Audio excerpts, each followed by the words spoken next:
Começando mais um episódio do GeniaCast e hoje com o Rafa para falar de um assunto que, olha, você detém há muitos anos, que é sobre marca.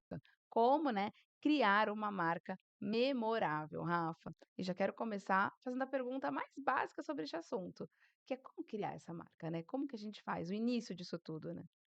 Legal, acho que assim, ó, o grande ponto, antes de mais nada, é entender o que é uma marca, né? Tô tá com várias colas aqui e tal, certinho, que a gente.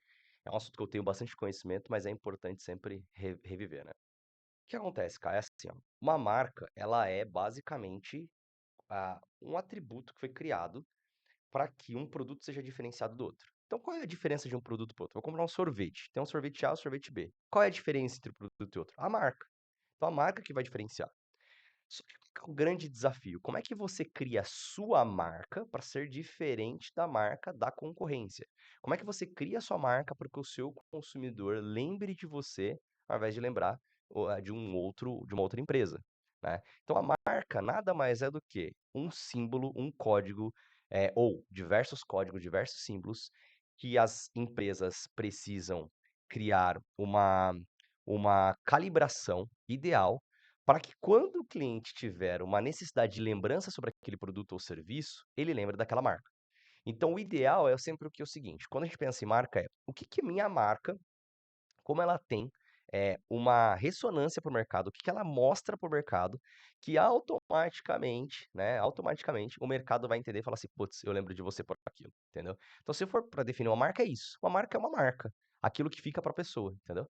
E é tão interessante isso, porque até antes de você consumir, você já vai fazer com que a pessoa escolha a tua marca ou não. Então é muito importante a gente ter esse cuidado, né, como que a gente quer comunicar essa marca, com quem para quem que a gente quer comunicar essa marca, porque o exemplo do sorvete, né, tem 2 sorvetes aqui, você vai escolher muitas vezes, na maioria delas, pela marca, né. Então qual marca que eu prefiro? Porque se colocar 2 sorvetes, 2 bolas de sorvete de morango com a embalagem, o que se vai diferenciar é o logo, é a marca, é a embalagem, a forma como ela é o slogan. Então, é aí que você se conecta, né, com a Sim. marca. Se você não experimenta o produto ou serviço, até você chegar nesse passo, antes disso, você vai se conectar com a marca, né. É, e aí o que acontece? Muitas vezes o empresário ele pensa muito no preço antes da marca. E aí você não consegue estar na prateleira certa, porque ao invés de você pensar como uma estrutura de branding, né, que a gente fala, que é como que você organiza todo esse trabalho de marca, né, você pensa primeiro no preço. Então, o meu consumidor ele me escolhe por preço. Preço é um dos pontos que precisam ser avaliados, né? No marketing mix a gente fala produto, preço, praça e promoção, ou seja, produto, depois o preço, depois a praça onde ele é vendido e promoção é como que está promovendo esse produto. E aí, muitas vezes, a gente pensa que o atributo de escolha do cliente, a árvore de decisão dele é só por preço, mas não necessariamente é, né? A gente sabe que um produto que precisa estar com preço maior, ele precisa estar numa praça ideal, ele precisa ter a promoção, ou seja, qual a embalagem dele, né? Como ele está sendo visto pelo mercado, como é o tipo de, desde a sonorização da marca, os elementos visuais, os atributos, tudo isso vai compor um processo que a gente chama de branding, né, ou marketing mix, que é, nesse caso, os 4 Ps, que aí vai ter a estratégia toda fundamentada para automaticamente esse resíduo que você falou de escolha, né, essa por que que eu escolhi a marca? Por conta de todos esses pontos que foram trabalhados, e não só por preço. E preço virou agora, nos últimos anos, por conta de uma concorrência muito acirrada, preço virou o único ponto que se fala: "Ah, esse produto não está vendendo porque não tem preço". Mas será que é só isso porque ele não está vendendo? Ou será que tem várias outras coisas que precisam ser pensadas antes de pensar em preço? Será que o posicionamento é adequado? Será que a forma como ele está, né, se comunicando com o público está adequado? São tantos fatores, né, e a gente realmente fica muito atrelado ao preço, porque eu acho que é o mais fácil, né. Exatamente. Muitas vezes a gente não quer se aprofundar no problema e entender, né, que: "Meu, eu preciso sim cuidar, né, do meu posicionamento, eu preciso trabalhar melhor o meu produto, né, como que ele vai, estar ali numa gôndola, como que ele vai estar numa comunicação", né. Exato. E o que que é qual que é o grande lance? Para mim, o principal ponto que você tem que pensar antes de mais nada é: como é que eu crio o meu diferencial? Porque o que acontece? Qual que é muitos movimentos que acontecem de marca? Uma marca vai lá e desponta num segmento. Então a marca começou a vender muito porque teve uma ideia ou porque teve um posicionamento diferente que o cliente viu e achou muito bacana e aquela marca começa a vender. O que que os outros concorrentes fazem? Copiam aquela marca. Exato. Por quê? Ele faz o quê? Ele faz exatamente o movimento anti-marca. que é, se eu tenho que ter uma marca para o meu consumidor me lembrar em relação à concorrência de uma forma diferente, aí o concorrente vai faz uma coisa legal, eu vou lá e imito. Então o grande desafio é como é que eu pego, olho para minha concorrência, olho para o meu cliente, e baseado nisso eu crio uma marca diferente do meu concorrente, mesmo se meu concorrente é um case. Às vezes o meu concorrente está sendo um case, mas eu não tenho que copiá-lo. Em alguns pontos até pode ser um benchmark, fazer ali uma análise, copiar um ponto dele. Mas o principal fator que vai fazer o cliente lembrar, né, eu tenho que pensar nisso. Por exemplo, o Nubank. O Nubank Uhum. entrou num segmento extremamente concorrido, extremamente Sim, um segmento financeiro.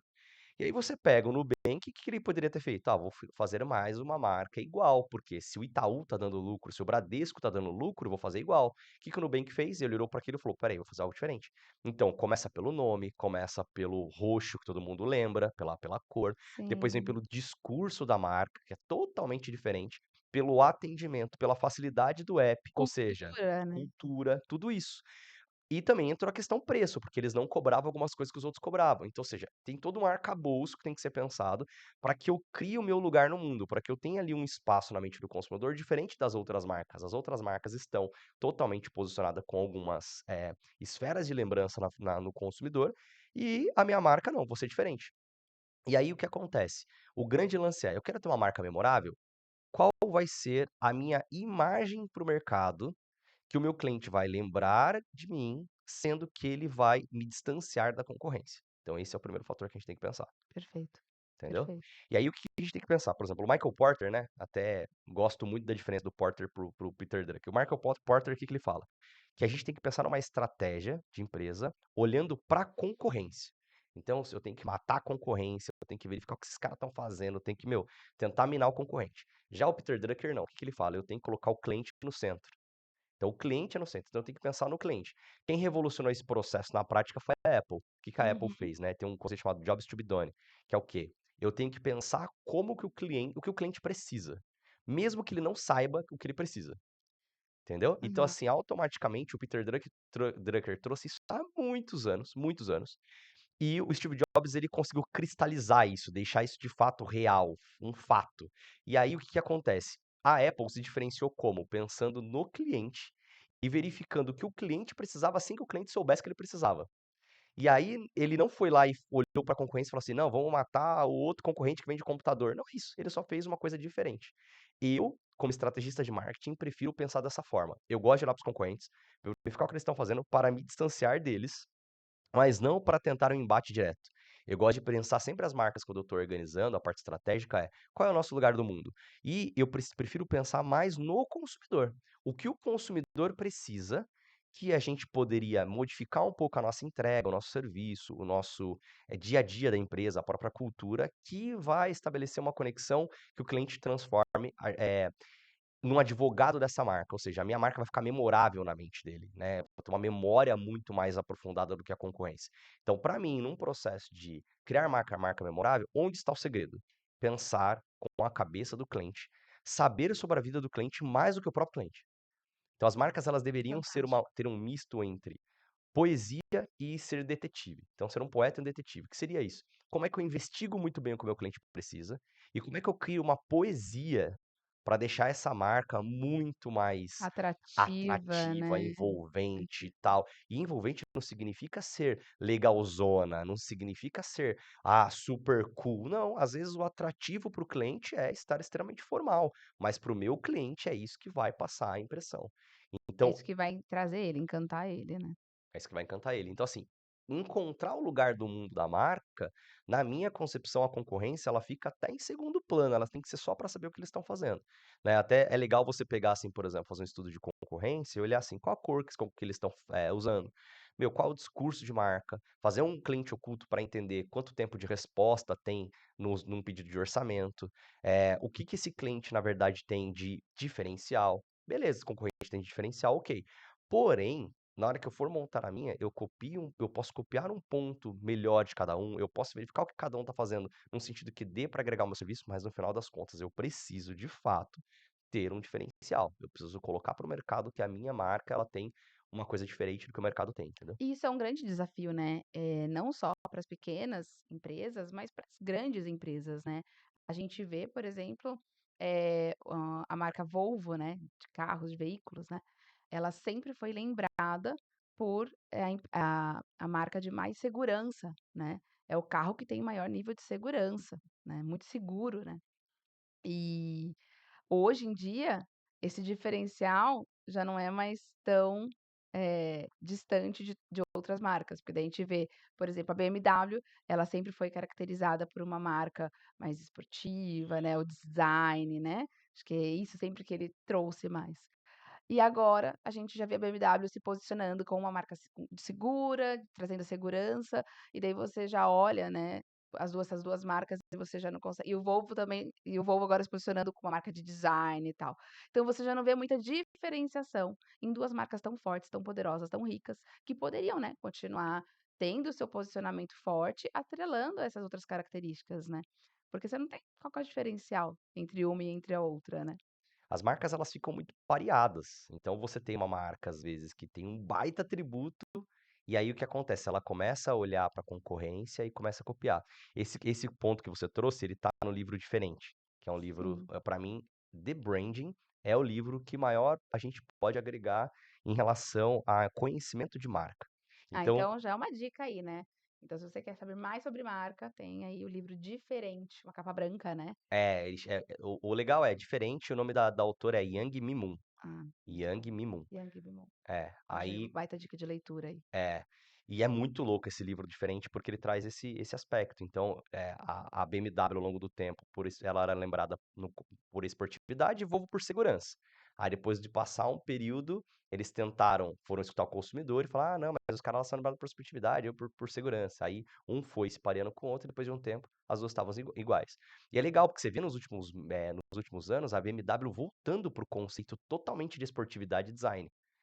E aí você vê que ela de novo conseguiu imprimir um ritmo diferente no mercado e ganhando o mercado justamente por essa questão. Se você olha hoje para os carros da BMW, você vê que realmente eles estão um passo à frente de novo de design. Por conta disso, por resgatar a tua essência. E até alguns Verdade. pontos que eu acho legal o exercício para quem tá em casa fazendo. Então, você tá em casa. Qual que é o exercício que você pode fazer de cara já? É, pense assim, ó. Qual, pelo que eu quero ser lembrado?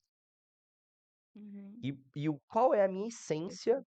que vai conseguir fazer com que, pelo que eu quero ser lembrado, de fato, vire verdade. Porque às vezes eu quero ser lembrado por uma coisa que não faz sentido, né, então, meu, não Você vê o outro, porque você acha que é bacana, você fala: "Meu, mas não tem, não se conecta com você", né. E daí aquilo não se perdura ou você não consegue ter sustentação, né. sim. É um grande desafio para o empresário, é sempre pensar assim: "Quando eu mudo e quando eu fico na minha essência?". É sempre um desafio, né. Então eu acho que o grande lance é mudar sem mudar, né, construir sem desconstruir. Então se eu tenho ali uma possibilidade de um crescimento por uma área que eu estou vendo que é uma área branca, ninguém está ali apostando, eu vejo que ali é uma grande oportunidade. Como eu consigo fazer isso sem mexer na minha essência? Como eu consigo ser flexível, porque a flexibilidade não é mudar totalmente. Flexibilidade é você conseguir se adequar a determinada situação macroambiental, só que sem perder a base, sem perder o eixo, sem perder o core ali. Então, como é um grande exercício é esse. Pelo que eu não quero ser lembrado, beleza, mas qual que é a minha essência? E aí, automaticamente, você vai encontrar seu lugar no mundo como marca. Esse é o principal fator que acho que é um grande exercício que pode ser feito, né? E a gente pode também trazer essa questão que você falou de marcas grandes, assim, porque muita gente fala: "Ah, isso é possível ser feito por marcas de varejo", mas marcas B2B muitas vezes não dá para ser feito, né, B2B é marca que vende para uma empresa que vende para outra empresa, né, Uhum. business to business. Mas eu vejo até que é bem diferente. A gente tem vários cases aqui na agência, inclusive, que marcas de B2B se posicionaram no seu mercado e foram compradas. Marcas de B2B que foram se posicionar no seu mercado e elas passaram a ser a marca mais lembrada. Então, passa os tempos assim, aí aquela marca tá todo mundo copiando.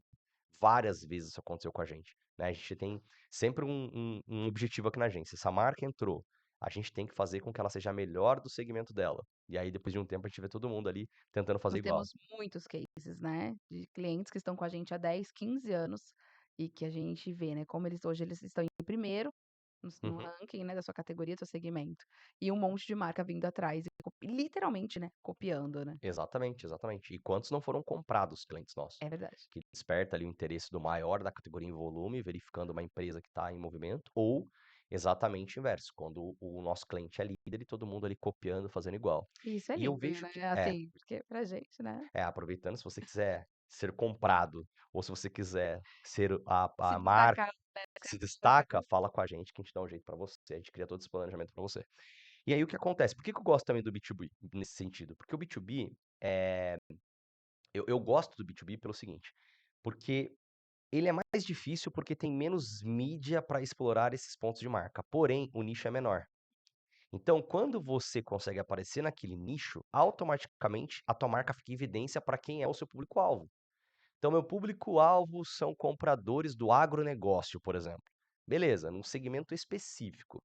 Ah, eu não tenho muitos pontos de contato, não adianta fazer um Instagram, porque esse cara não vai, eu não vou conseguir acessar esse cara lá, chegar com mídia até um cara que tá lá no interior do Mato Grosso que compra fertilizante, por exemplo.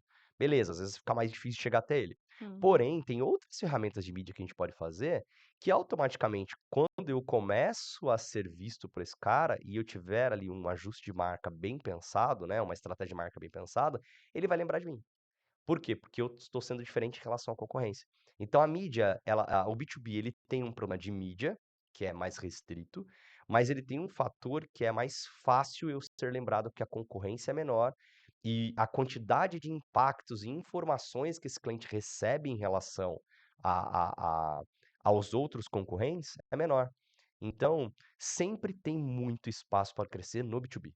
Né? Eu digo o seguinte: indústria que sabe gerir marca ela sai muito na frente, né. A gente fala: "Ah, beleza", poucos cases que acontece de indústria, porque a gente não conhece do segmento. Porque quando você chega lá sim. e pergunta para quem é daquele segmento, sempre alguém vai falar: "A marca mais lembrada é essa", né. Por exemplo, eu falo assim: "Meu, quando você pensa na 3M, na Bosch, são marcas B2B". E Uhum, olha o conceito que vem à mente quando você pensa numa marca dessa, né. Então, é possível sim no B2B fazer, um estardalhaço, porque o seu mercado é mais nichado, o seu mercado é mais pontual, né. sim, total, total, exatamente.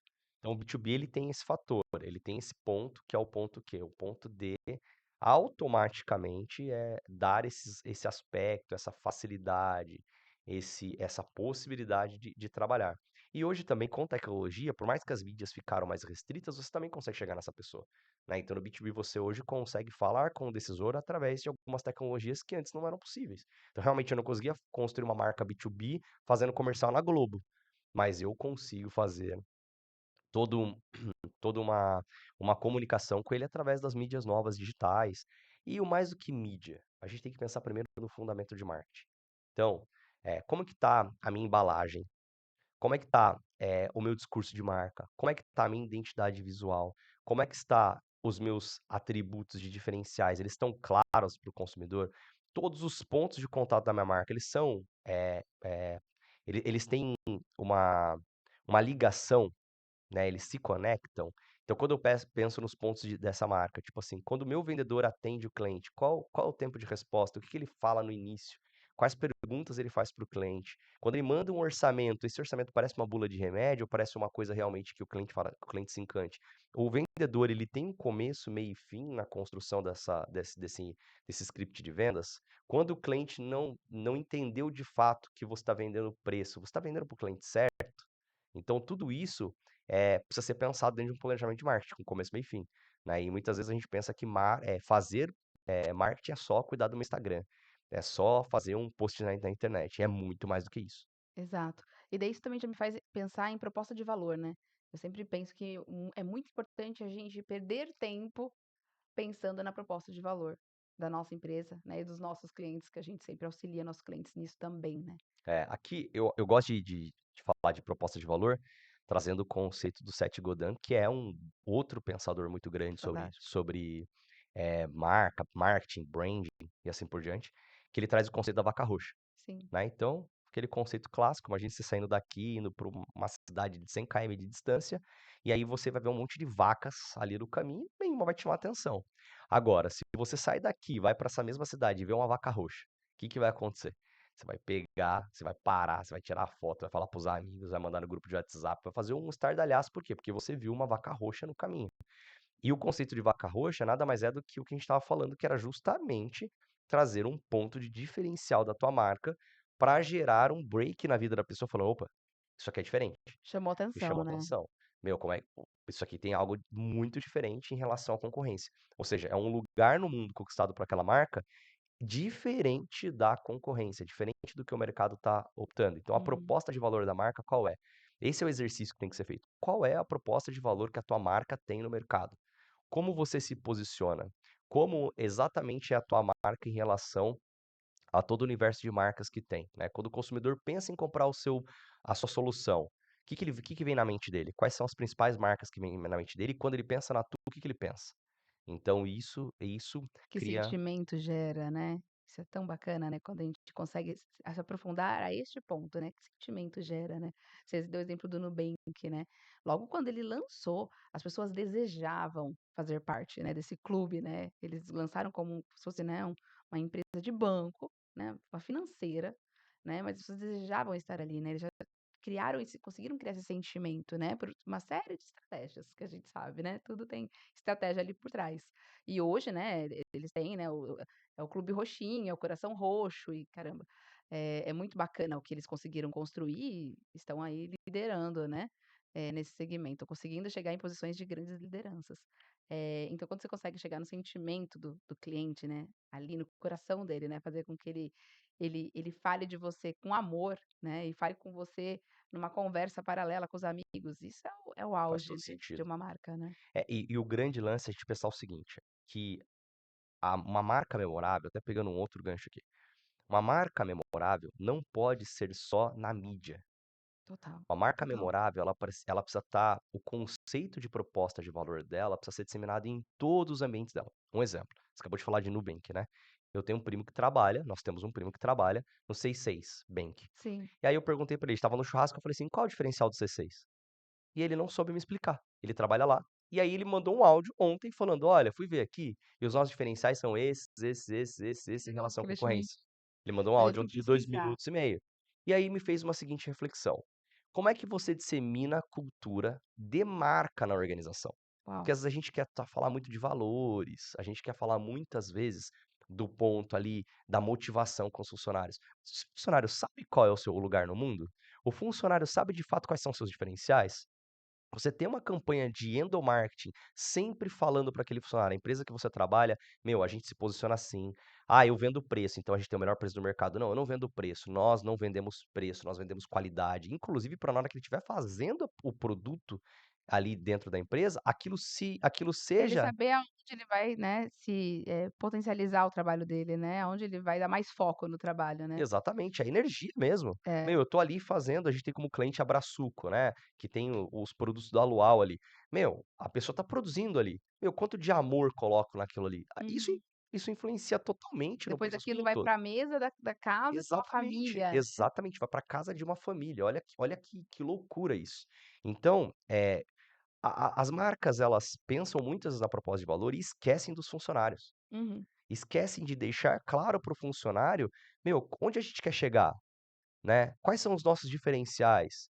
O que a gente não é, o que a gente é. E isso me faz pensar que, assim, um dos maiores desafios que a gente vê com os nossos clientes e amigos que têm empresa, são pessoas, né. Uhum. É você liderar, é você treinar, é você, né, trazer o time para perto. E se você tem, essa proposta de valor muito clara para o seu time, você consegue fazer com que as pessoas trabalhem com mais amor, com mais engajamento, com mais propósito, né. Elas vão entender por que que elas estão ali, não é só estar ali para poder no final do mês receber o meu salário e ponto. Se ela souber realmente a proposta de valores, se ela se conectar com aquilo. E até isso ajuda na contratação, né, porque se você deixa isso claro numa contratação, é mais fácil de você, receber e até atingir pessoas que vão se conectar mais, né, com a tua empresa, com o que ela quer, levar para os clientes, e isso também tem conexão com os valores, não tem como, com a cultura, tudo vai se conectando, né. É porque uma empresa é como uma família, né. É. Então, assim, a família ela é feita de cultura, de valores, de signos, de códigos, de sinais que ela emite para o mercado sobre o que ela é. Uma Uhum, empresa é do mesmo jeito. Então o que acontece? Eu sei que está muito em voga hoje você treinar os funcionários na parte motivacional, na parte mais pessoal, mas as empresas esquecem de transmitirem o que de fato é a função social do CNPJ. uhum. Por que aquele CNPJ existe e como ele vai atuar na sociedade, não no sentido só social, mas no sentido objetivo mesmo, do objeto social. A nossa empresa existe para isso. Em relação aos concorrentes, nós somos diferenciais nisso. Em relação à nossa proposta de valor, nós queremos isso. E isso precisa ser martelado, falado muito para os funcionários para criar essa cultura. Então não adianta ficar só no motivacional, tem que ser colocado o ponto racional daquela marca. Quais os atributos racionais de fato daquela marca. E aí, isso precisa ser martelado muito, porque o empresário, muitas vezes, ele tem a concepção de seguinte, ele fala assim: "Eu já falei isso". Mas não adianta falar uma vez, tem que falar sempre. Todos os dias eu tenho que falar para minha filha que ela precisa escovar os dentes, todos os dias. Vai chegar uma hora que ela vai ter maturidade para saber que em determinados horários ela tem que levantar sozinha e ir lá escovar os dentes. Mas até que isso aconteça, eu preciso falar sempre. Então, eu tenho esse diferencial e ninguém sabe. Você fala constantemente para tua equipe, porque no fim do dia quem entrega isso é o teu time, Essa ch é o teu time. hum, E aí o marketing, ele não é, de novo, só post no Instagram, porque pensa o seguinte: eu vou lá, faço um comercial lindo na TV, eu vou lá no meu Instagram falar coisas bonitas, meu LinkedIn tem uma baita imagem, meu site é maravilhoso, a minha marca tem todo um conceito bacana. Aí o cliente chega até a ponta, né, e ele tem uma má experiência. Aí você lembra lá do jingle do McDonald's, 2 hambúrgueres, alface, queijo molho especial, cebola picles e um pão pão com com gergelim, gergelim, acho que é Big acertei. Mac. Big Mac, Big Mac. E aí o que acontece? É você gasta uma grana contratando uma pessoa pra fazer o jingle, super assertivo, gasta uma grana para aquilo virar, meu, um fato Chiclete na de ouvido, chiclete de né. ouvido, as pessoas sabem, cantam depois de quantos anos eu tô aqui cantando. Aí você chega lá no McDonald's, uma arquitetura linda, que eles revolucionaram agora, mexeram bastante na arquitetura, tal, Aham. isso, aquilo. Produtos muito bem pensados, mas daí a pessoa que tá lá atendendo você pede para tirar a maionese, o que acontece? Vem com maionese, e aí você fala que veio com a maionese, e ainda a pessoa te responde de uma forma abrupta, brava, isso, aquilo. Ou seja, o que que aconteceu com tudo aquele investimento de marca, foi jogado no lixo. Por quê? Porque muitas vezes nem é exercitado para aquele funcionário qual a razão de existir do McDonald's, entendeu? A razão de existir do McDonald's é propiciar bons momentos para as pessoas de forma rápida, né, de forma prática, de forma ágil. Às vezes nem é ter um lanche gourmet, não é ser o melhor em sabor. Talvez o melhor em sabor é em outro lugar. No McDonald's a proposta de valor dele é aquela. E como que eu exercito isso da melhor forma possível? É de dentro para fora, tudo surge de dentro para fora. Então a gente perde muito tempo às vezes do marketing da porta para fora e a gente esquece do marketing de dentro para fora. E pensando nisso, você me fez pensar aqui, né, como que muita gente está nos assistindo, pode pensar: "Como que eu faço, né, como que eu sei?". Dá para fazer um exercício inicial, eu acho, com a equipe, sabe. Senta com a tua equipe e pede para eles escreverem, né, o que que você acha que são os nossos valores, o que como que você sente que são os nossos valores, a nossa cultura aqui, o que que pra você representa a nossa empresa, o que que você acha que a gente entrega para os nossos clientes, né, além do produto ou do serviço em si. E fazendo esse exercício, você vai colher ali muita coisa, muitos sentimentos do seu time que você nem imaginava, e também isso para o lado, né, negativo que vai se tornar positivo, porque você vai trabalhar aquilo, e também às vezes vai ter muito ouro em pó ali, né, para você conseguir trabalhar na tua empresa. Você fala: "Caraca, ele visualiza isso e nem eu tinha essa visão do meu negócio". É Então é um bíblico, baita né? Onde exercício. 2 ou mais estiverem reunidos, né? Sim. Pegando até esse gancho. E aí, sabe o que acontece? Uma vez a gente fez um exercício exatamente nesse ponto, que nós sentamos com as principais lideranças de uma empresa e fizemos exatamente esse exercício. Fizemos algumas perguntas que trazia das pessoas informações sobre aquela marca. E o proprietário estava nessa reunião.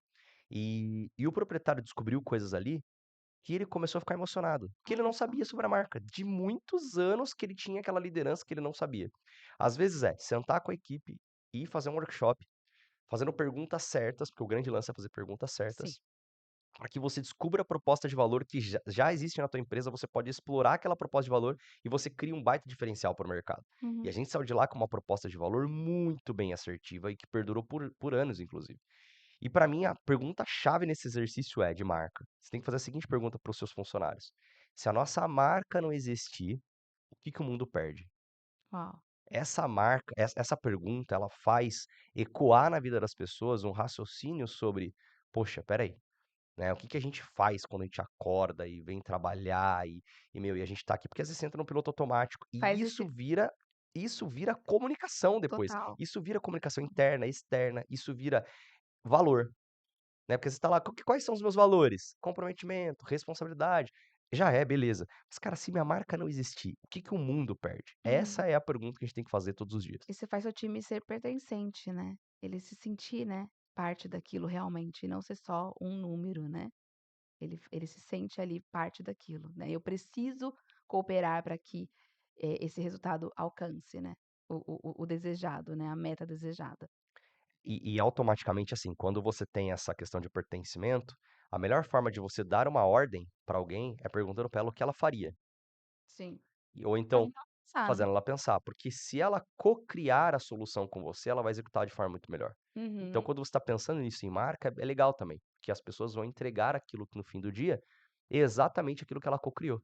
Aquilo que ela também teve de ideia, aquilo que ela também pensou sobre, ela participou do processo, né? Então, a empresa eu gosto de pensar em gestão como receita, aí marketing e vendas junto, porque eu gosto de pensar em marketing e vendas juntos muito mais do que marketing, venda separado. Eu gosto de pensar como um único time, ainda que sob 2 divisões, assim por diante, mas eu gosto de pensar junto. O segundo ponto é a parte financeira e o terceiro ponto é a parte da entrega, o operacional. Meu, Sim. se você tem isso tudo muito bem alinhado, qual a razão de existir dessa marca e aquilo virar cultura, automaticamente aquilo tende a ter uma entrega efetiva. Só que tem uma questão aí que é importante colocar. O Peter Drucker, ele fala que a cultura come a estratégia no café da manhã. Então a gente senta às vezes, monta uma baita ideia, fala: "Meu, vou fazer isso, fazer aquilo", todo mundo fica emocionado e fala: "Agora vai". E aí, volta para operação. O que que acontece no outro dia? Aquilo não vira verdade. Se esquece, Então, vira pó. exatamente, um bom exercício de endomarketing, por que que ele tem que existir de forma constante sobre atributos de marca e não só sobre motivação, one on one, esse tipo de coisa? Um bom exercício de marca ele precisa ser martelado para virar cultura. A cultura é que entrega resultado. E a cultura, não estou falando de uma forma, muito metafórica não, estou falando da parte prática. Nós iremos atender o cliente assim a partir de agora. Não adianta só emitir aquela comunicação para o seu funcionário. No outro dia ele vai voltar para a operação, às vezes ele não comprou ideia, às vezes ele não viu aquilo como uma coisa positiva, ele vai sabotar. Então o que que você faz? Você começa no endomarketing todos os dias, todas as semanas que seja, todos os meses que seja, mas você precisa transformar aquilo em cultura.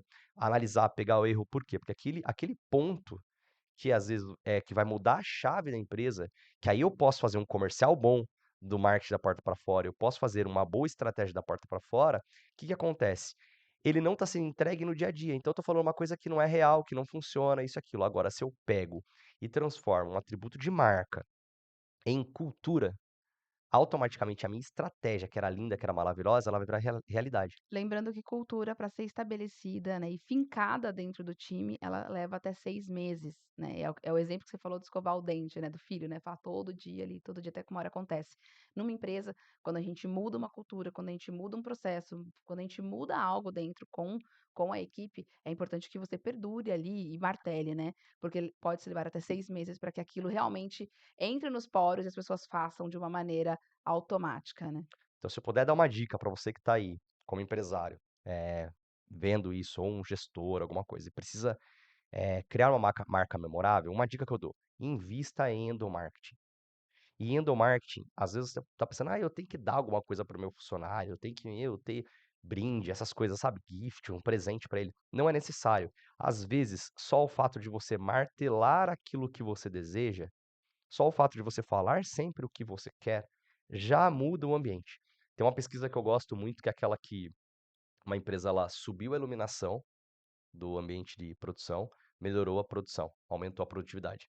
Aí eles foram e baixaram mais do que Depois de um estava no tempo, início. né. Depois de um tempo eles baixaram mais do que já estava, aumentou mais ainda a produtividade. Aí eles foram tentar entender. E eles perceberam que não era se a iluminação estava alta ou baixa, mas pelo fato de eles mexerem no ambiente e os funcionários perceberem que estavam sendo vistos, a produtividade aumentou. E aí você pode falar: "Mas isso é gestão?". Isso é gestão, mas isso no final das contas é marketing.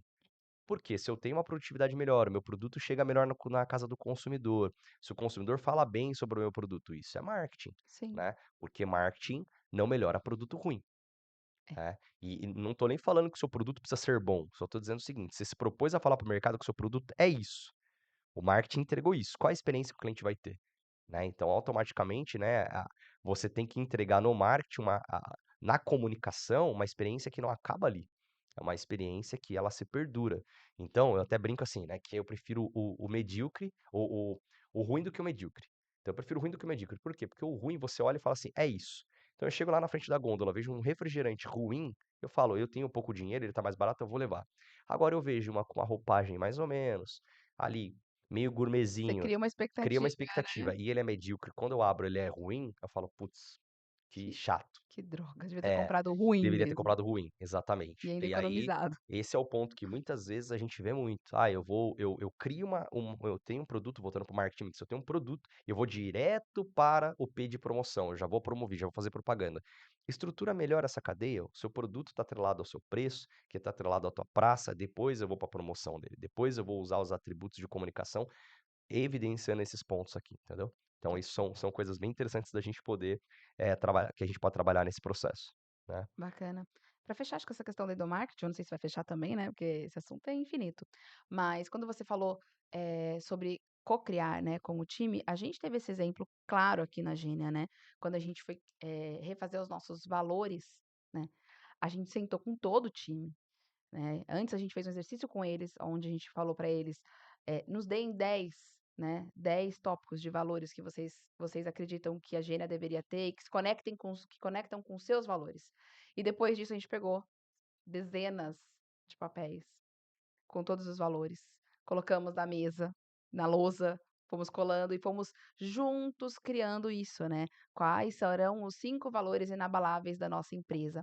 Tudo isso criado junto com o nosso time, né. E foi tão poderoso, porque a nossa cultura ficou muito mais fortalecida ao ponto de que é o que eu falei, né, uma das maiores dificuldades de ter de contratação, né, das empresas hoje, ao ponto de na época a gente tinha fila de pessoas querendo trabalhar na Gênia, porque queria fazer parte da família Gênia, queria fazer parte daquela empresa, né. Então olha como é poderoso, né, você realmente consegue ter pessoas que amam trabalhar, né. A gente tinha, não, tem, né, relatos das pessoas que falam assim: "Meu, eu espero a segunda-feira para poder trabalhar", né. Enquanto muitas empresas, muitos funcionários, né, em outras empresas falam: "Meu, eu não vejo a hora de chegar o final de semana". A gente tinha, né, sei lá, as pessoas chegavam para nós e falava isso, né. Então isso é muito bom quando a gente coloca mesmo a equipe junto, para criar junto, né, com a gente. É, e isso durante muito tempo também tem parecido muito um papo muito solto. Uhum. A criação de valor, começando pela equipe, ela na verdade é um processo de aumento de lucratividade. Sim. O que faz uma empresa crescer e prosperar é lucro, Uhum. é Ponto. lucro. Né, não adianta. E como é que você aumenta lucro? Você aumenta lucro com valor percebido. As pessoas precisam te dar, uma carta de confiança, um ato de confiança para comprar um produto. Esse produto pode ser o mais barato, pode ser o mais caro, mas ela precisa te dar ali um ato de confiança. E o valor, ele precisa estar na mesa, na pauta hoje. Por quê? Porque como o empresário ele tem muita pressão por custos, né, carga tributária, legislação, burocracia, ele tem uma dificuldade, muitas vezes, de pensar sobre isso, sobre valor. Como é que eu crio valor? E valor é uma coisa que não se investe e colhe na hora. É Valor a é tipo longo prazo. agricultura, né? Você abre lá a terra, planta a semente, aí você cobre a terra, você joga água, fertiliza. Aquilo é fé pura. Depois de um tempo que surge aquele ali a planta, né. E ainda tem plantas que são gigantescas, culturas que demoram muito tempo para serem colhidas. Ou seja, você fazer a mesma coisa com a tua empresa dá um desespero, porque muitas vezes você está investindo no processo de criação de valor, só que você não está vendo o resultado e vai dando aquela ansiedade, porque você está vendo o teu vizinho colher frutos já. Total. E aí você fala: "Meu Deus do céu", você está comparando o teu processo de plantio com aquele que está já colhendo, né. Nossa, E aí sim. automaticamente o que que acontece? Tipo, neste processo é onde as empresas mais se perdem, porque cria um negócio chamado esquizofrenia de gestão. Você não sabe para onde você vai, e aí eu tô plantando, aí surge uma oportunidade, mudei o foco, e aí surge uma outra coisa, eu vou fazer aqui. Não tô falando para você deixar o teu caixa de lado e não pegar oportunidades, porque você precisa de dinheiro, você precisa de dinheiro, então tá tudo certo. Às vezes você precisa pegar oportunidades que vieram do mercado para você, mas não de você para o mercado. Então pega uma oportunidade que veio do mercado, e abrace aquilo para fazer caixa, tá tudo certo. Uhum. Mas a tua proposta da empresa para o mercado precisa ser, de novo, continuamente estruturada de forma sistêmica, para que aquele processo de plantio que está acontecendo, ele possa acontecer de uma forma madura, sem precisar toda hora ficar mudando, tal, isso, aquilo. Então, calma. Faça um processo de construção de valor com calma. E, obviamente, cuide do teu caixa, mas tenha calma nesse processo, porque um processo de construção de marca demora, ele é feito no médio e longo prazo, só que tem uma questão muito boa aí. Ninguém mais quer investir nisso. Boa parte das empresas só querem ali a campanha do dia, o tráfego pago, aquela questão que traz o lead na hora, mas um processo de criação de valor, ele vai entregar para você no médio e longo prazo um resultado que você nunca conseguiria só fazendo as campanhas do dia, tá? E isso é uma questão que não muda, que a gente já teve diversos cases aqui de marcas que apostaram em criação de marca, não esqueceram venda, mas apostaram em marca e explodiram depois de um tempo. Sim. Meu, se transformaram, em baitas, grandes empresas. Por quê? Por conta disso. Por conta dessa questão de apostar no médio e longo prazo na criação de marcas, tá? Então, assim, não seja seduzido pela mudança da proposta de valor, porque você está com uma pressão de custos e vendas. Isso tem que existir. A gente tem que ter campanha de venda, a gente tem que ter uma campanha. Às vezes o cliente me trouxe uma oportunidade, pegue, mas não deixe de criar valor da marca. Continue apostando naquilo. É muito maluco isso, porque esse imediatismo, né, ele tá sufocando muitas empresas, né, deixando com que elas não cresçam ou até se percam no caminho. Eu estava falando um pouco antes de começar o podcast com uma mentorada, e ela começou há um pouco tempo, relativamente é nova a empresa, e não está conseguindo ainda ver os resultados, colher os resultados, e já estava pensando em mudar totalmente o negócio dela, o tipo de serviço, de produto, né, e o tipo de cliente também. E eu falei: "Calma, calma, né, esse imediatismo, essa coisa, né, de você" é o exemplo da planta, né, de semear ali, de esperar, existe um processo, não adianta, né, a gente tem essa questão de hoje conseguir ver a cozinha de todo mundo, né, a gente acha que está vendo a cozinha de todo mundo, né, porque as pessoas só mostram aquilo que querem mostrar, né, no digital, e daí isso gera essa ansiedade, esse negócio de falar: "Meu, nossa, fulano deu certo em tão pouco tempo e tal". Você não sabe realmente o que está acontecendo lá dentro, você não sabe o fluxo de caixa daquela pessoa, daquela empresa. E, é necessário que você tenha paciência para que as coisas aconteçam, né, não vai ser da noite para o dia, né, existe um tempo de maturação mesmo de todo esse processo dentro de uma empresa, né. Exato, por quê? Porque num mundo em que estamos hiperconectados e que a gente consegue ver muitas coisas, principalmente a gente consegue ter acesso a muita informação, chega uma hora que a gente buga, e aí você está construindo, você está fazendo algo, meu, magnífico, só que você está comparando já com outro que já está ali colhendo ou que está mostrando uma coisa que não é real, e aí acaba se perdendo nesse processo. Então, aposte no processo de criação de valor, né, é um ponto muito importante para isso, para que não haja essa esquizofrenia, né, isso é o grande lance. Porque eu sempre digo o seguinte, a melhor forma do teu vendedor, de você a melhor forma de você entender se a proposta de valor que você está criando, ela está começando a dar resultado, é quando o teu vendedor chega na frente do cliente e o próprio cliente fala: "Eu já vi isso aí que você está me falando. Eu já conheço esse ponto que você falou da marca. Eu já entendi esse diferencial, eu já vi, alguém já me contou, eu já vi no site, eu já vi na rede social, eu já sei o que você faz". Quando você chega neste ponto que a tua proposta de valor já está funcionando, ela já está sendo dissipada para o mercado, as pessoas já te conhecem, né. Uhum, E aí até chegar nesse ponto é onde todo mundo desiste. Então vai lá, sim. cria estratégia. Então, assim, hoje tá todo mundo bitolado em criar estratégia. Estratégia, estratégia, estratégia. Qual que é o grande desafio da estratégia? A cultura. Porque daí a Uhum. cultura vai entregar essa estratégia. Cultura precisa ser estabelecida no tempo. Esse tempo que é o desafio ali de você de esperar e fazer. Para que daí lá no final o resultado seja a proposta de valor estar estabelecida. Onde todo mundo se perde? Aqui. Estabelecimento de cultura e tempo para que a marca seja conhecida, por todos.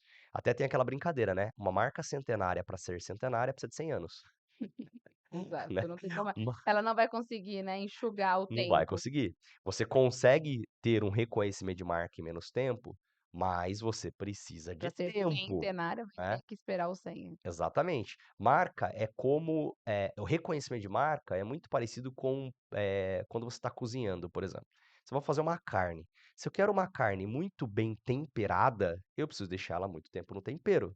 Se eu Marinando. quero uma carne rápida, prática, eu não vou ter tempo de fazer isso, então eu vou temperar rápido e coloco. Qual que é o grande desafio? Para diminuir essa ansiedade, é pensar assim: em que estágio eu tô? Qual o momento da minha empresa? O segundo ponto é: "Meu, eu tenho tempo para esperar essa carne, marinar?". Terceiro, tem horas que eu posso, fazer as 2 coisas em conjunto. E depois a gente pode pensar o seguinte: toda vez eu como carne com um tempero ruim, será que não é desorganização? Será que não é falta de planejamento? Ou será que é só uma questão de, ah, não, o meu negócio é sempre assim rápido mesmo, mas você está sempre comendo coisa insossa, né? Para você comer uma coisa bem temperada, vai levar um certo tempo. Uhum. Então, sabendo onde você está e o que você quer, fica muito mais fácil para chegar nos objetivos que você está esperando. O que muita gente faz hoje é, as pessoas não querem pagar o preço por aquilo. Então, para eu ter uma marca memorável, com bastante qualidade no mercado, eu vou ter que pagar um preço. Então, para eu ter uma Sim. carne muito saborosa, eu vou ter que esperar ela curtir. Eu não posso colocar lá um sal, simplesmente colocar na frigideira e achar que aquela carne vai ficar igual uma carne que fica 12 horas curtindo no tempero. Não vai ser o Uhum. mesmo resultado. Então, é só eu ter clareza nesse processo que automaticamente isso já resolve muito, entendeu? Total. E aí Maravilhoso. até nesse ponto até traz aquela frase clássica de brand, né, que é: "O que que as pessoas falam de você quando você não tá perto?". Uhum. Então isso é a cristalização justamente de todos os pontos que a gente tá falando. O que que as pessoas estão falando de você quando você não tá perto? É isso que deveria ser a pauta do dia. Aí eu vou calibrando, sabendo que eu não quero agradar os outros em relação à concorrência, fazer igual, mas eu tenho que ter muita clareza. O que que as pessoas estão falando de mim quando eu não estou perto? E aí, automaticamente, nesse processo, a gente consegue ter essa, essa justificação das nossas ações. Uhum. Toda ação da marca, ela tem que ser justificada. Por que que eu vou fazer isso? Por que que eu estou me conectando com determinadas pessoas? Por que que eu estou levantando essa bandeira, essa causa? Esses são os meus pilares, porque ela tem uma justificação, né? Ah, as pessoas, eu vou fazer uma estratégia de marketing específica. Beleza, está justificado porque para a marca faz sentido isso. Porque o que eu quero que as pessoas falem de mim quando não estou perto é isto. Então, eu tenho que tomar essa determinada ação, essa determinada estratégia. É isso, né? E aí a gente pode até pegar, nesse ponto, né, um exercício é quando a gente, por exemplo, fala, ah, quando eu falo assim, tipo, azul, o que que vem na tua mente? A empresa de companhia aérea? Não É tem muito como, louco. Por quê? Porque a marca azul é uma cor, beleza, sim. você poderia falar de uma cor, tá, beleza, você fala: "Ah, não sei se é uma não sei se é a cor azul", né, tipo, o que vem na tua mente? Aí você fala: "Putz, vem uma companhia aérea". Cara, a companhia aérea utilizou um nome que é extremamente comum, né, é simbólico pra caramba, e ela já detém resíduo, às vezes, maior do que lembrar da própria cor.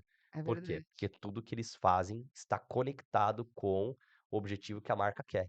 Então, o piloto fala de forma diferente, as comissárias estão sempre sorrindo, eu nunca peguei pelo menos uma comissária que não esteja sorrindo na Azul, Os né. snacks são diferentes e personalizados. Divertidos, tem um gracejo, né. Sim. Você toda vez que eu tô no avião e eu falo assim: "Ah, eu queria levar um pra minha filha", eles não entregam um, eles vêm com um monte lá de snacks pra entregar pra minha filha. Ou Uhum. seja, automaticamente os caras entregam uma proposta de valor. Se eu posso, eu sempre vou de azul. Não tô nem falando que não vai ter problema, porque toda empresa tem problema, Sim. sempre tem alguém pra falar: "Ah, mas a Azul eu não gosto por conta disso, daquilo", vai sempre ter. Mas a premissa da marca é uma marca divertida, uma marca fã, uma marca alegre, uma marca que as pessoas, ao se conectar com ela, elas ficam Próxima, né. próxima, elas têm uma energia boa. Então, Uhum. se eu puder, eu sempre vou de azul, porque eu sei que esse é o melhor pra mim, é um conceito que eu quero me conectar. E aí, azul não tem nada a ver com a TAM, não Aham. tem nada a ver com a Gol, e eles são Sim. muito bem posicionadas. Como é que você faz isso no teu mercado? Como é que você olha para os concorrentes e fala assim: "Meu, eu quero ser a marca X aqui no meu segmento, sabe, Y no meu segmento, Z, eu quero me posicionar desse jeito, eu quero ser lembrado por isso", né, tanto no B2B como no B2C, Exatamente. né. Muito. Muito louco esse tipo de situação, né, a gente pode botar isso. E a gente Bom, poderia ir para o negócio míope, né, Rafa? Uma coisa que você fala muito, né, sobre os negócios amplos e negócio míope. Fala um pouquinho sobre tá. vamos abrir mais uma janela aí. O conceito de negócio míope é porque muitas vezes a gente está pensando em marca memorável, o que que a gente pensa? Ah, eu tenho uma empresa de esquadria de alumínio, eu tenho uma empresa que é de fertilizante no agro, eu tenho uma empresa que é do segmento de construção, eu tenho uma empresa que é de refresco, uma empresa de comida, seja o que for. Você sempre pensa na atividade da empresa, então Uhum. isso é uma forma míope de chegar à marca. O produto ou serviço que ela entrega, né. Exatamente, exatamente. Então, por exemplo, a gente atende a Luau Alimentos. A Uhum. Luau é uma empresa, uma marca de produtos de comida, né. Então produtos que você pode levar para tua casa, fazer, então tem achocolatado, tem Refresco, gelatina, refresco, gelatina, tem, massa eh, para bolo, massa pra bolo, sorvete. paçoca, tem muita coisa. Então o que que a empresa é? A empresa não é uma empresa de comida, a empresa é uma empresa que propicia bons momentos. e praticidade no dia a dia da consumidora. Então a missão da empresa é essa. Então a razão de existir da empresa não está atrelada ao que ela faz, mas sim o que ela qual é a transformação que ela gera. Qual é a promessa que ela tem para o mercado, qual que é a oferta que ela tem no mercado. Então, por exemplo, uma vez eu fui num curso que o presidente da Red Bull estava lá, e ele falou o seguinte, ele falou: "Olha, a Red Bull não é uma marca de energético. A Red Bull é a maior produtora de conteúdo do mundo e é financiada pelo energético, Uau. né?" Então, Aham. tipo assim, isso traz uma clareza pra gente pensar o nosso negócio. Então ele falou assim: "A gente já produz 70% do conteúdo do canal off, a gente tem um estúdio em São Paulo que você pode ir lá, colocar teu nome, procurar uma agenda e você pode gravar uma música de graça, né? Se você tiver uma ideia muito maluca, a Red Bull vem patrocinar o teu evento relacionado a esporte. A Red Bull, ela tem um time de futebol no Brasil e em outros países. Ela tem uma marca de Fórmula 1. Então, ela tem uma escuderia na Fórmula 1. Ela tem aquele Red Bull Air Racing, que é, meu, os aviões a milhão com obstáculos no céu. Ou seja, ela não é uma marca de energético. Quando você pega a latinha do Red Bull, você, beleza, tá tomando energético, mas vem quando você coloca a mão naquela lata, ou quando você olha para ela, vem todo um residual de memória sobre aquela marca. Eu, Sobre as experiências que ela traz e o slogan tem tudo a ver com a bebida e mais toda essa experiência, Red Bull que te é dá tipo te asas, né? dá asas. Cara, me Muito bom, arrepia. Olha muito só, bom. quando a marca consegue chegar nesse estágio, É. né. E aí que tá, né? A promessa da marca é isso e ela tem todos os outros aspectos, porque ela tem um slogan forte, ela tem comerciais muito bons, ela tem ações que ela coloca ali. Uma é, identidade visual muito boa, né. Exatamente, tem diversos aspectos. E aí o que acontece? Mas o grande lance é a clareza que a marca tem, pra mim. É o É, grande lance, porque é. você constrói isso, não Uhum, é uma coisa que se acontece agora. Então, às vezes eu tô lá montando energético e eu quero ser já Red Bull. Tá, beleza. Dentro do teu atributo, dentro da tua esfera, do teu cenário, daquilo que de fato você consegue fazer, o que que você pode ser memorável? uhum, Como você pode ser memorável ali? Não adianta, eu não vou brigar com a Red Bull. Eu tenho que ser memorável de outra forma. Então, meu negócio não é um negócio de energético, meu negócio tem que ser outra coisa. A Coca-Cola, ela não é uma marca de refrigerante. uhum, Ela é uma marca de felicidade. Então, se a Coca-Cola lançar um parque de diversão, você vai. Se a Coca-Cola, ela é um dos jeans mais vendidos do mundo. Então, ela vende jeans. A Coca-Cola, ela vende tênis. Então, assim, a Coca-Cola não é mais uma marca de refrigerante, porque eles perceberam que o refrigerante diminuiu o consumo cada vez mais no mundo, mas a marca Coca-Cola continua no lugar que ela tem que estar. uhum. Porque a marca é muito mais do que o produto que ela tem. Olha, uma notícia fresca, né, nem todo mundo sabe, mas a Cacau Show tá indo por essa vertente, né. É uma marca de chocolates, ela foi evoluindo isso e criando as cestas, né, a gente sabe até de questões internas da marca, né, da onde começou a surgir realmente essas cestas aí. Que estão com produtos personalizados, canecas, ursinhos de pelúcia, enfim, né, então, início era só chocolate. Mas o ponto que eu quero chegar é, eles vão lançar, tudo indica, né, é o que tá todo mundo falando, que vão lançar um parque de diversões gigantescos aqui em Itu, inclusive, da Cacau Show, para gerar experiência, né. O que que uma marca de chocolate, uma franquia de chocolate vai criar um parque, imagina o investimento, eu não tenho ideia, mas é Muita muita grana. grana, né. Muita grana. E tem Pra tudo a gen ver, né, Tudo a ver. tem tudo a ver, né, eles estão exatamente pensando ali, qual que é o meu range, né, de marca, qual que é o meu espaço ali de marca, que eu posso explorar que não tem a ver com a atividade fim, que é o chocolate, Sim. né. Então, é outro exemplo brilhante que a gente pode pensar, e aí o exercício é: o que que é a minha marca, qual que é o negócio amplo da minha marca que vai além da minha atividade fim? Uhum. Então, isso precisa virar um código da marca, precisa virar a proposta de valor e isso precisa ser explanado. E volta para o tópico anterior que a gente falou, que foi justamente, meu, não pode ficar só na cabeça do dono, do gestor da área. Ele tem que ser disseminado pela empresa, Sim. disseminado. O marketing é cultura, toda hora eles estão se relacionando justamente por conta disso. Olha, você me fez pensar aqui, porque a gente fala, né, de grandes marcas, né, fala: "Caramba, tá, mas como que eu aplico isso para minha empresa, né?". Nós temos uma empresa aqui em Itu, que é a Fina Joias e Semijoias, e ela vende, né, o produto dela são joias, são brincos, anéis, colares. E o que que ela faz, de experiência que eu já vi? Ela faz o dia do furo. Então a cliente que for até a loja dela pode fazer o furo gratuito, né. Tem total conexão com o produto, com certeza ela também já ela consegue vendas através disso, obviamente, e tá gerando ali uma conexão, tá agregando valor à marca dela, né. E ela faz isso inclusive com lojas parceiras daí de moda. que também, né, aproveita o juice, né, os clientes ali daquelas marcas de loja de roupa e enfim. Então, dá para aplicar para grandes negócios e para pequenos é ainda mais fácil, porque a gente brinca, né, brinca não, a gente fala, né, é muito mais fácil você num oceano, né, no mar, mexer um barquinho, muito mais prático, rápido, né, você mexer um barco do que você movimentar um transatlântico, né. O quanto de Exatamente. esforço, de dinheiro e de planejamento para você não afundar aquele negócio todo, né, você não tem que ter quando você vai se movimentar para alguma ação, para alguma estratégia nova, né, para algum produto que você queira aprimorar, né. Então é muito mais fácil quando você é uma empresa menor que você consegue testar, né, sem precisar fazer grandes movimentos, né. Exato. É, o grande lance, eu penso sempre o seguinte, quando você está pensando em negócio amplo: qual é a minha oferta? Que eu ofereço para o mercado, né, qual é a minha promessa, Uhum, entendeu? promessa. Qual que é a minha promessa? Qual que é a minha transformação? Ao se relacionar com o meu produto, qual é a transformação que você tem? Né, e você pode falar: "Ah, mas isso para marcas que não têm um diferencial competitivo de tecnologia, como eu faço isso?". Através de serviço. Como é que eu faço isso? Através de uma embalagem, através através de uma Comunicação. comunicação, através de um slogan sendo martelado, através Uhum, de cor, através de elementos. Mas o lance é, qual é a minha promessa e como é que eu entrego essa promessa de forma diferente para o mercado. E aí eu tenho que martelar isso muito, muito, muito para virar uma verdade. E aí eu deixo de ser uma marca míope e passo a ser uma marca de negócio amplo. Uma empresa que eu tenho acompanhado muito que está fazendo isso é a Microsoft. Eu não tenho os dados aqui de cabeça, porque é um absurdo, mas o Satya Nadella, que é o novo CEO da empresa, né, há alguns anos já, ele pegou a Microsoft praticamente em declínio, quase quebrando. é. E ele recolocou a Microsoft em outro patamar, e a Microsoft hoje é uma das empresas mais valiosas do mundo de novo, e ele não mexeu em produto. Ele atacou a cultura. Hum. Ele atacou a cultura. Ele falou que ele tem um filho que tem, deficiência, e a mulher dele falou que ele precisava ler o livro Mindset.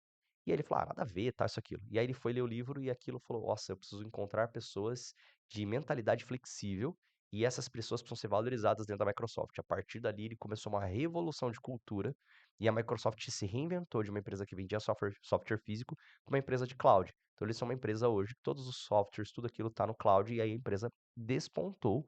Então hoje é acessível, a Microsoft, né, qualquer pessoa consegue ter um pacote sem precisar, fazer aquelas loucuras de craqueamento. Não é barato, mas é acessível, e ele colocou a empresa em outro patamar. E agora Uhum. eles estão entrando no universo da IA, e vão criar outro legado de novo, por quê? Porque se eles esperam e fosse aquela marca que estava ficando extremamente, Defasada, né. defasada, né, brincando com aquelas marcas que começam a cheirar pó, né, chega É, perto da marca, parece aquela coisa velha, antiga, que tá é. cheirando pó, né. E ao invés de usar isso como um fator positivo, pô, eu tenho tradição, eu sei fazer, eu já fiz, eu tenho estrutura, tal, isso, aquilo. Então, assim, é possível, muitas vezes, você entregar a questão do negócio amplo, eh mas sempre comece pela tua oferta, pela tua promessa, a tua razão de existir, né. Se você não existisse, o que que o mundo perderia? E aí isso tem que virar cultura, a cultura tem que virar marketing e assim por diante. Então, para criar uma marca memorável, pra criar uma marca que nem a Red Bull, que nem a Fina, que nem a Apple, para ser uma marca que eu gosto muito, por exemplo, do conceito do Uber, né. O Uber, ele tem uma promessa muito clara. Para mim, todo mundo fala: "Ah, o Uber, ele traz agilidade". Para mim, o que o Uber trouxe de promessa é controle. Então, qual que é o grande lance? Quando você pedir ali um taxista, por exemplo, "Ah, eu quero chamar um táxi", você não sabia quanto ia custar, você não sabia que hora que esse cara ia chegar, você não sabia quem estava pilotando. O que que o Uber trouxe? O Uber trouxe controle. Você chama no app, você sabe quanto vai custar, você sabe exatamente quem vem, a cor do carro, a placa do carro, o nome do motorista, A a rota, reputação, a rota, você sabe em quanto tempo ele vai chegar, em quanto tempo vai ser o seu percurso, tudo você está ainda consegue estabelecido. compartilhar, né, isso tudo com alguém. Compartilhar com alguém, ou seja, o Uber, qual que é a promessa do Uber? Qual que é a oferta que ele entrega para o mercado? Ele entrega uma oferta de que você vai ter controle no processo, tá? Hum, E aí beleza, o Uber tem uma questão de tecnologia muito apurada. A Microsoft dá um exemplo de cultura. E aí qual que é o exercício? É pensar na tua marca, na tua empresa, como é que você faz isso na tua empresa, olhando para o que você consegue, que às vezes o cliente só precisa você só precisa melhorar o seu atendimento. Às vezes simples você só assim. precisa melhorar sua agilidade, por exemplo, a oferta do iFood. A oferta do iFood é: eu preciso entregar uma comida antes que a pessoa faça na casa dela, em menor período que a pessoa faça na casa dela. Então eles têm que entregar a média deles é entregar comida em até 25 minutos, porque eles sabem que uma pessoa em 25 minutos ela consegue fazer uma refeição legal. Então eles falam: "Meu, eu preciso entregar antes". E automaticamente essa oferta tem tecnologia apurada, tem toda uma série de coisa ali junto, Regras, né, junto com os regras com os parceiros para que entregue, parceiros. né, dentro do prazo estabelecido. Porém, eles têm uma oferta clara. Qual que é a oferta do teu negócio? Pelo que você quer ser percebido. Então a oferta junto, que vai gerar uma promessa para o mercado, faz com que o teu negócio vire um negócio amplo e não mais míope. Eu não Uhum. vendo joia, entendeu? Eu vendo uma mulher iluminada, ela fala isso, né? Aham. Ela é tipo, ela é Eu isso. disse, né, com a É, filha de joia. exatamente. Então ela fala: eu quero vender eu quero que a mulher seja iluminada", ou seja, o negócio, a promessa dela é isso: "Toda vez que você tiver um ponto de contato com a minha marca, você vai ficar iluminada". Aí a pessoa ao colocar um brinco dela lembra dessa promessa. Uhum. Né, esse é o grande lance que as marcas podem gerar nas pessoas, elas podem gerar esse sentimento, né, e sentimento faz com que as pessoas tomem ação.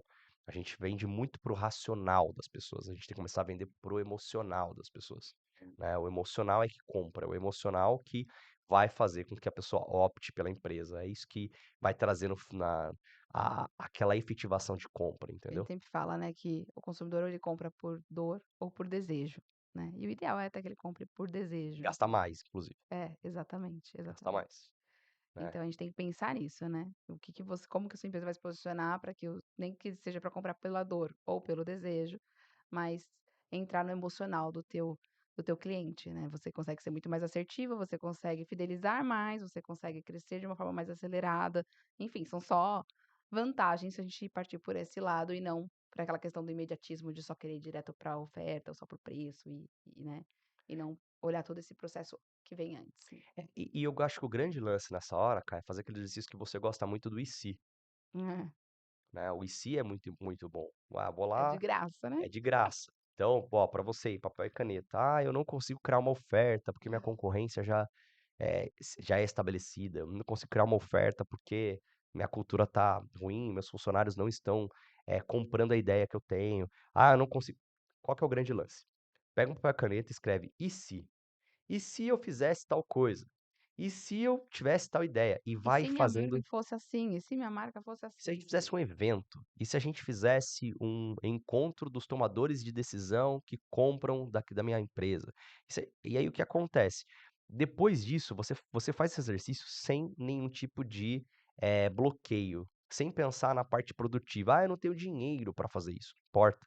Ou, Primeiro a gente pense na sempre pensa ideia. que a ideia pode ser ruim, né, Rafa, desculpa te cortar, né. Essa ideia ideia é idiota, a ideia não existe, né, a gente sempre fala: "Nunca existe uma ideia idiota", né, porque por Porque trás dela pode virar grande a big idea, né, a grande e ideia. além disso, às vezes você fala uma ideia idiota, mas está fazendo esse brainstorm com alguém, né, esse toró de parpite, né, É. essa reunião para ter ideias, você fala assim uma ideia idiota, alguém pega carona na tua ideia, né, e aí vai gerando, porque a imaginação, ela é poderosa, né, a imaginação ela é poderosa. Então automaticamente, tipo assim, se você imaginar, né, o Einstein fala, eu não lembro qual que é a frase dele, que a imaginação é mais poderosa do que a inteligência, acho que é isso, se não me engano. Hum, Então a imaginação ela é muito poderosa, né. O Walt Disney traz muito isso pra gente, sim. né, ele, meu, sempre projetava uma coisa que não existia. Então tente projetar uma coisa que você não tem ainda, não pense na parte produtiva e na viabilização disso, deixe isso para depois, porque depois você pode brincar com o "e se", Das justamente na viabilizações. viabilização. É. Então, o "e se" pra ideia, "e se", eu vou começar a pensar na viabilização. Às vezes pode chamar um parceiro, pode fazer em conjunto e assim por diante. Então, Sim. o grande lance, eu acho que para você criar uma oferta e para que essa oferta passe a ser real, para deixar de ser um negócio míope, é o quê? É ter criatividade na parada, é ter imaginação. Muitas marcas, elas foram criadas, as marcas são criadas basicamente nisso, e muitos cases foram criados basicamente nisso. Olha, como é que a gente pode fazer diferente? Como é que a Uhum. gente pode ser diferente, né? E sustentar isso, para que as pessoas vejam em você uma coerência, né? Elas vejam em você, né, uma marca coerente, uma marca realmente que fala, mas faz, né? Exato, exato. É isso? É, eu acho que é isso. É Eu acho que isso. tem um ponto ainda que a gente pode falar sobre marca memorável, que é sobre padrão de marca. Acho que é um ponto que a gente Hum, poderia falar. Porque sim. muitas vezes o que acontece com o padrão de marca? Quando você pensa em identidade visual, você pensa que para criar uma marca que tem identidade visual, ela precisa ser totalmente regrável, assim. Então eu não posso fazer nada que esteja fora do meu manual de marca. Eu não posso fazer nada fora da minha identidade.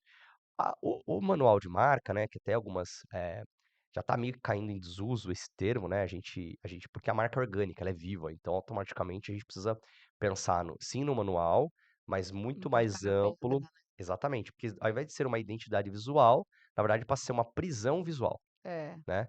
Então, por exemplo, eu tenho uma empresa que o arquétipo dela foi definida como governante. Aí eu estou fazendo uma ação social com crianças. Aí o CEO da empresa vai de terno? Entendeu? Porque a marca foi definida como governante. Então eu tenho que ter um uma Flexibilidade, né. flexibilidade, exatamente. Então, assim, o que é o grande lance? Eu não posso ser dissonante. Eu não posso o CEO não precisa aparecer de regata, se a Uhum. marca é governante. Mas ele também não precisa Pode ir de aparecer de polo, né. terno exatamente. Então, o padrão de marca, ele tem que existir, mas ele tem que ter uma certa flexibilidade para que haja uma comunicação coerente com quem está recebendo, sobre o ambiente daquela marca, né. Uhum. Então se ele estiver num fórum, ele tem que estar de terno e gravata. Se ele tiver dando entrevista, ele tem que estar de terno e gravata, talvez, porque o padrão dele é de governante. Hum. Mas se ele tiver numa ação social, se ele tiver numa confraternização de fim de ano, né, e aí às vezes a gente confunde um pouco disso, às vezes a gente pega assim as empresas: "Não pode usar de forma alguma outra cor". Não, eu posso usar outra cor, que não está definido ali no guideline da marca, no né, no manual de marca ali. Mas eu posso usar uma cor que se correlaciona, eu estou fazendo, às vezes uma ação de varejo, eu vou usar lá o preto que ficou definido para aquela marca, eu não tenho uma outra cor um pouquinho mais alegre que vai conectar, que eu não estou deixando o padrão de marca de lado, mas eu não estou criando uma coisa ali dura, uma escravidão ali de marca, entendeu. Então, Uhum. automaticamente, uma coisa a se pensar é: crie um padrão de marca, estabeleça os códigos visuais, os códigos verbais, os arquétipos, o manifesto da marca, as causas que a marca vai militar, que ela vai defender, os pontos de contato, a proposta de valor, né, os fatos e benefícios dessa marca. Entenda muito sobre o teu avatar, mas não crie isso para ser uma prisão. Crie isso para ser, na verdade, liberdade.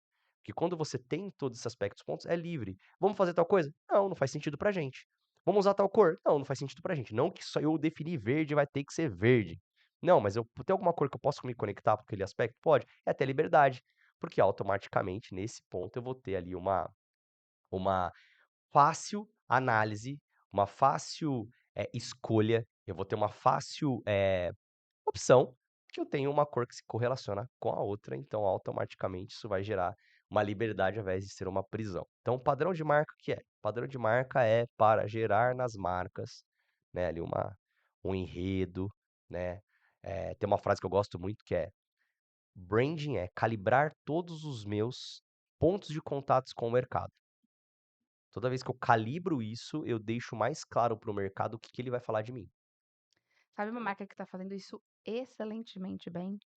Que, meu, assim como a gente deu o exemplo do financeira, né, é uma marca que, também é de um segmento rígido, era rígido, mas ela tá transformando o negócio, o segmento, é a CIMED.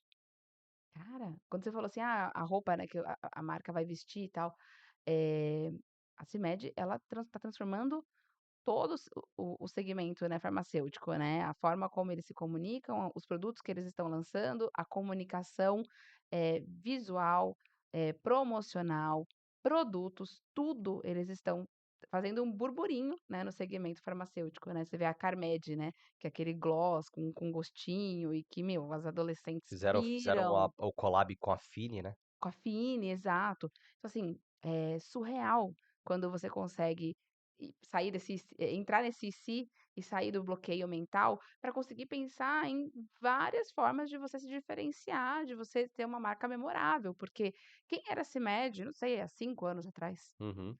né, hoje se você falar de uma farmacêutica, de uma indústria farmacêutica, ela, no meu ponto de vista, é o que eu mais lembro, é a mais queridinha, é a que está em ascensão e que está lançando vários tipos de produtos, né, e saindo fora da caixa mesmo em vários aspectos, né. O CEO se colocando à frente da marca, né, nesse Exato. segmento, não me lembro de É, nenhum eu ser tão forte assim. eu acho até que a gente poderia pegar esse gancho para finalizar e Aham. criar um podcast de personal branding. Uau. Porque para mim o grande o grande lance da CIMED foi produto. Uhum. Eu sou um cara apaixonado por desenvolvimento de produto, então, se tipo, é escolher uma área do marketing que eu mais gosto é desenvolvimento de produto, Sim. que eles fazem isso muito bem, prova é o Carmed aí. Mas a ponto de virada foi o Sérgio Adib lá e ele começar, Se colocar à frente da marca. exatamente, ele começar, é, Ele e a Carla também, né. é, a A Carla Carla também, muito, muito, muito, muito. exatamente. Então eles E têm agora a essa, filha também tá se posicionando, você vê, o né. filho O também. filho também, Então você eles têm essa questão de trocar, né, o juice ali, o suco da marca pessoal com a marca corporativa, né. Então, totalmente, isso tem totalmente a ver com essa questão em relação a padrão de marca, mas eu acho que isso a gente poderia tratar até num podcast separado que ah, seria então só sobre personal já tem branding. tema para o próximo. Fechou? E se você gostou desse podcast, fala aqui pra gente nos comentários, se você quer que a gente fale sobre algum outro tema, né, do que a gente trouxe aqui, ou se aprofundar em algum tema específico de marca, marketing, vendas, enfim, é um universo gigante, né, Rafa? Coloca aqui pra gente, para que a gente possa ter mais conversas gostosas como essa. Obrigada, Rafa. Obrigado você.